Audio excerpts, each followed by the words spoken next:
my gosh, guys, you'll never guess who John Cena picked as his tag team partner at Survivor Series. He picked The Rock.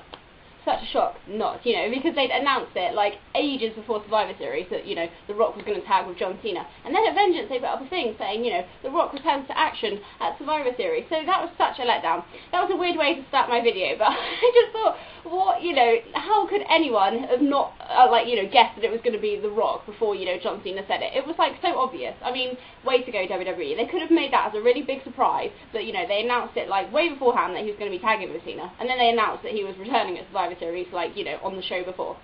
So that was ridiculous. So yeah, that was kind of my weird little rant to start with. But I have to say sorry for being so appalling as a YouTuber lately. Like, I didn't do a SmackDown review at the weekend, and my Vengeance review was like a minute and a half long, which is crazy for me because normally I talk forever. But work has been really busy lately, and obviously just because of staffing issues, I'm having to do really long shifts. So then obviously I don't have time. When I come home from work, because I'm literally out all day, and then at the weekend, because I'm so tired, I sleep and look horrendous. Honestly, I do. I know you guys are going to say, oh, you look fine, but no, really, that's why I had to change the colour effect for my Vengeance video, because it was so bad, so late at night, and I was like, oh, I look dreadful. So, this weekend, on Friday, I'm doing 11 hours, Saturday, I'm doing 11 and 3/4 hours, I'm starting at 6:30 in the morning, and I'm obviously not finishing till 6:30 at night, and I just get really tired, and, just feel awful doing a video when I absolutely shattered.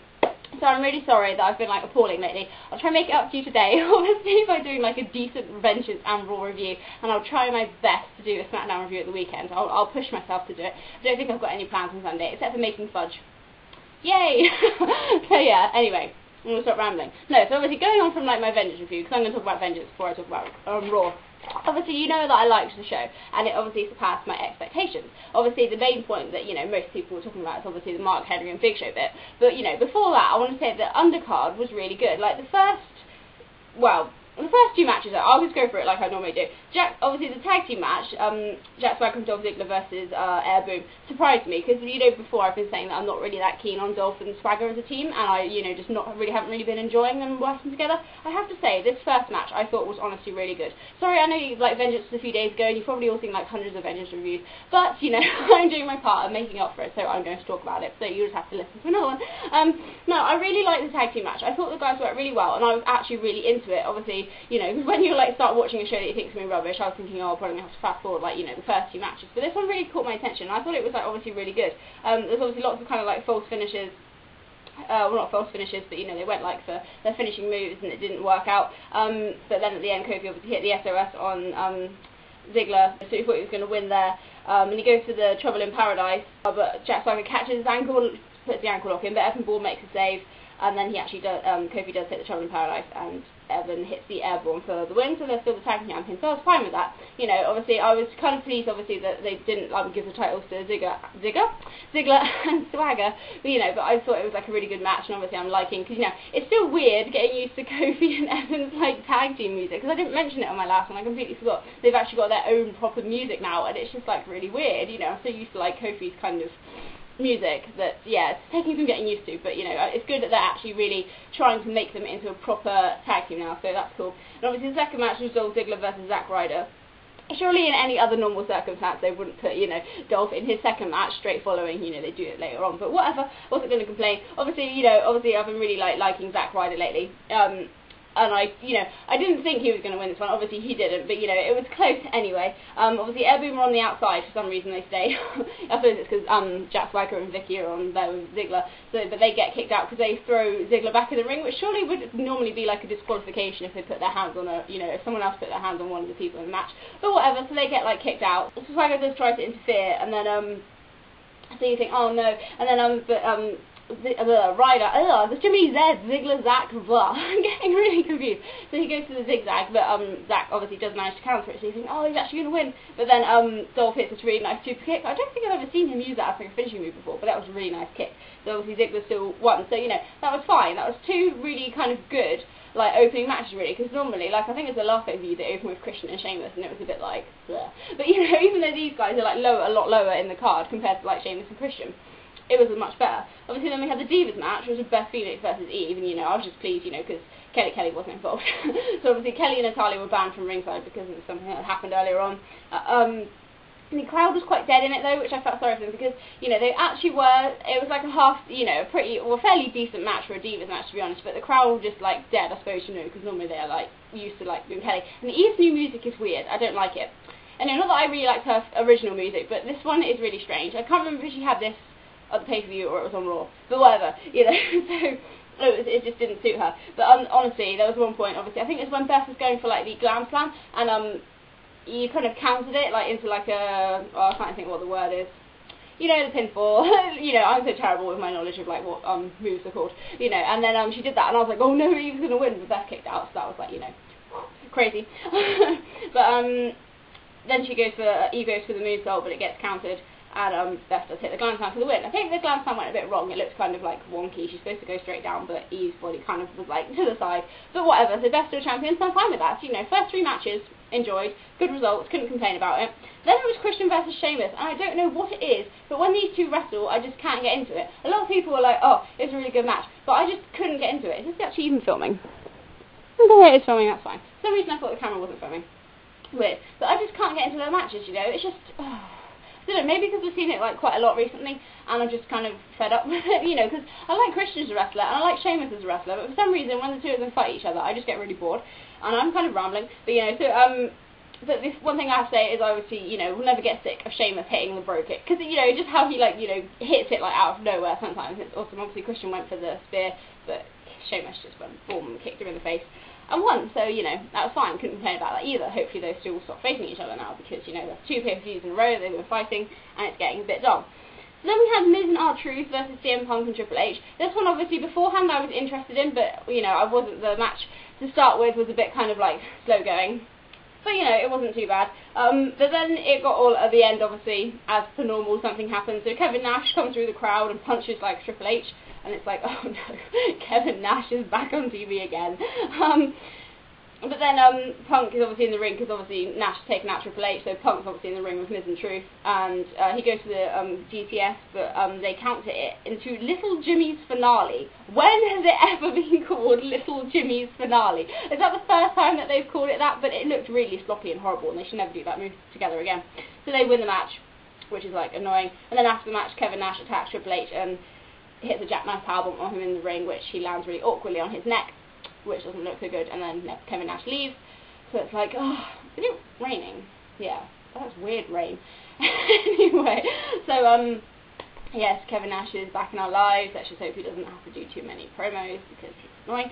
Randy Orton versus Cody Rhodes, I skipped this match, like I told you. I don't know what it is. You know, I really like Randy Orton, you know, and I just find, I don't know what it is. Cody Rhodes is getting better, but I'm just still not really that interested in him.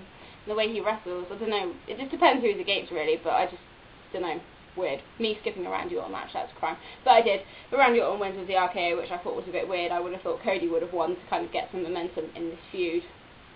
But who knows, they might obviously do like an intercontinental match between those two, but I don't know, it might be weird, Randy winning the title. But then Cody might retain. Whatever, I'm just, you know, churning out thoughts that are going through my head. So then, obviously, we had the World Heavyweight title match, which was Big Show versus Mark Henry.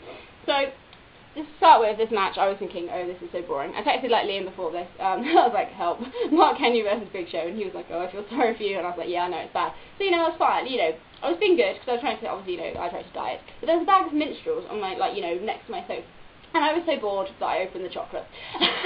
So blame Big Show and Mark Henry for making me, like, get fat. But, you know, so I'm eating this chocolate thinking this match sucks, so eating more and more chocolate. And literally went like this. I happened to be texting or something, and I looked up and saw them on, like, on the top rope, and I'm like, wait a minute. And then I'm like, oh my gosh, they're going to do what they did. And then I just start, like, screaming at the TV. Like, literally, this is a reenactment. Oh my gosh, I can't believe they just did that. Mom, get in here, see this. Mom doesn't even like wrestling. And I, like, yelled at her to come in and see. And she was like, is it that important? And I was like, yes, it's awesome. So I made my mum come in, and even, you know, she thought it was cool. She did, honestly. Yeah, that was like the best thing ever. And I'm like, you know, up here like screaming like a lunatic at my TV because, you know, I'm sad like that. My dad obviously was watching it downstairs, but he was like, you know, about 3 matches behind me. And he was like, I didn't hear you doing anything. And I was like, how did you not hear me? I was like yelling the house down. You're probably going to think I'm like really sad now, but things like that I think are just like really awesome. So yeah, and he was like, yeah, and then the next day we talked about it, and he was like, all he said was, oh, why did they say that it was the first time in history that they'd seen that for when it happened like 8 years ago? And I'm like, oh my gosh, Dad, they're not going to say, oh, well, that was boring, it was the second time that I've seen that. Of course they're going to make it sound better than it is, but Anyway, rambling. Okay, it really is raining now. I'm sure you guys don't need to know what the weather's like here, but obviously my window's right there and I can see rain. So, yeah, so obviously the suplex just breaks the ring, and obviously, completely, and, yeah, that was the end of that, really. So obviously, you know, the ring's destroyed. They obviously take Big Show and Mark Henry, like, off, you know, just obviously end the match like that. And it's weird because obviously when it happened on SmackDown that time, it was the main event and the show just finished. But obviously, you know, they still had like the last man standing match. Obviously, John Laurinaitis comes out and he's like, "Oh, I'm gonna give you." He's like, "I'm gonna give you what I want." No, wait, what you want? I think that was obviously a mistake. He's really rubbish at promos. He mucked up on Raw as well. Can't remember exactly what he said, but he messed up something. So then, obviously, he said that the last man standing match is going to continue, so obviously they come down to this, like, broken ring. It's quite funny that, you know, Cena's obviously about to do his, like, little entrance and realises he can't slide into the ring because it's, like, broken. I laughed at the fact that, you know, he's got his, like, new t-shirt. What does it say? Is it, like, Rise Against Hate or something? And then in the front row, there's that guy that's got the We Hate Cena shirt. Cena's just standing there, like, you know, looking at him like, It was quite funny. Anyway, the last man standing match, it was alright. Like I said, not a massive fan of gimmick matches like last man standing and I Quit. But, yeah, they kind of brawl all over the place, really. Out the back, like, Del Rio, like, pushes, like, all these, like, glass stand things on Cena, but he, like, stands up. And then, Cena hits the attitude adjustment on Del Rio through the table, on the outer table, and you think he's going to win. But then Miz and R-Truth come out and attack John Cena. And then Del Rio, like, hits Cena with a title belt, which keeps him down for the 10. So Del Rio is still the champion, so everybody's happy. Yay! So, obviously, yeah, Vengeance was a good pay-per-view. Why is it that all the good pay-per-views are free, and then the ones you have to pay for on Sky Box Office are, like, shocking, like, you know, Hell in Cell? Why is our home phone ringing? Why do you always get phone calls?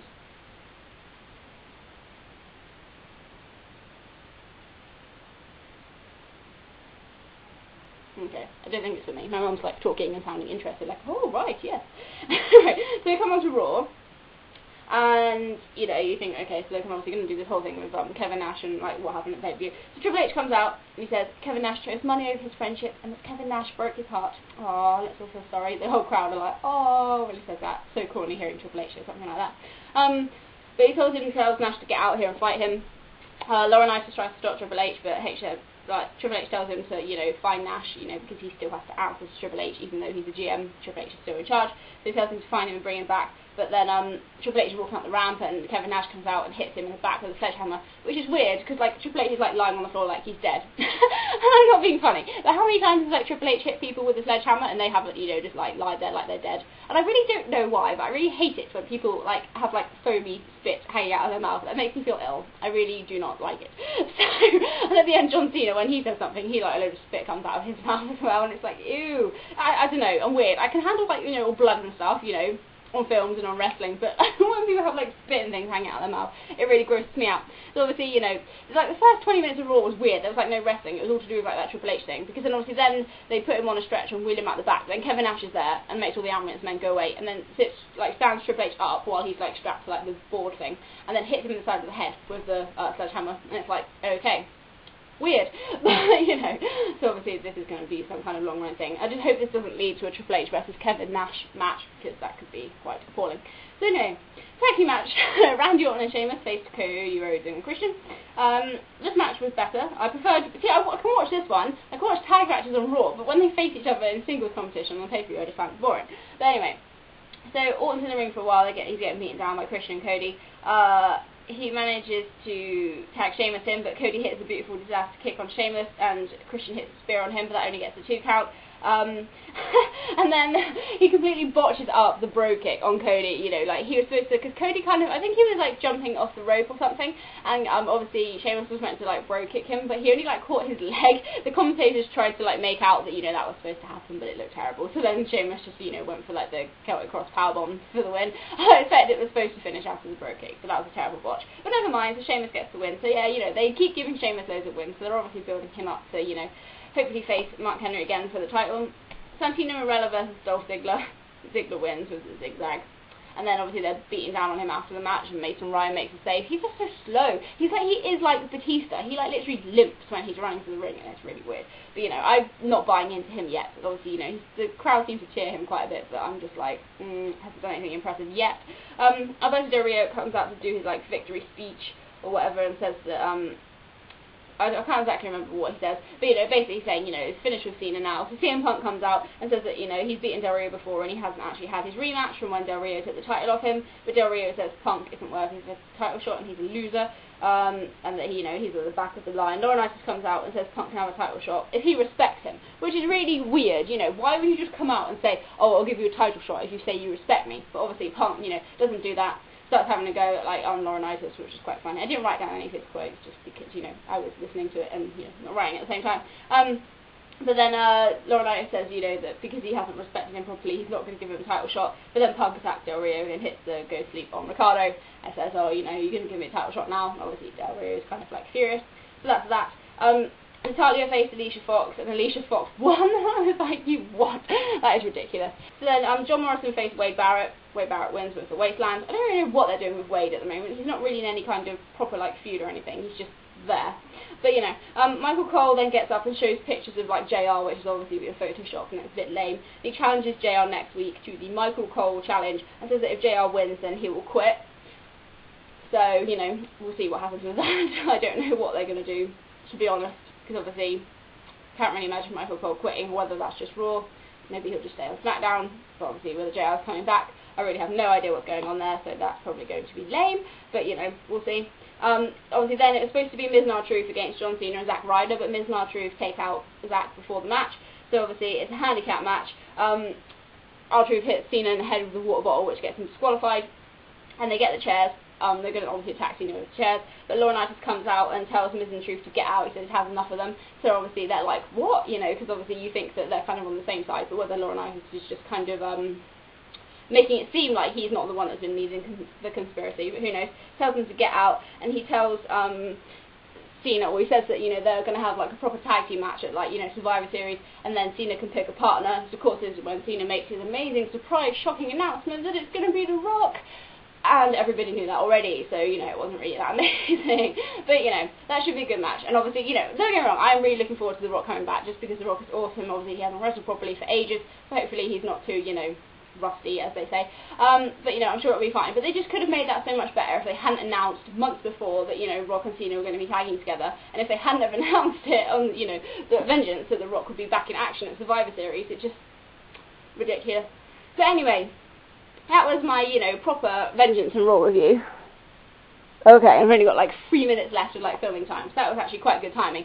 So obviously, yeah, thanks guys for your support. Thank you, because I'm now over 600 subscribers.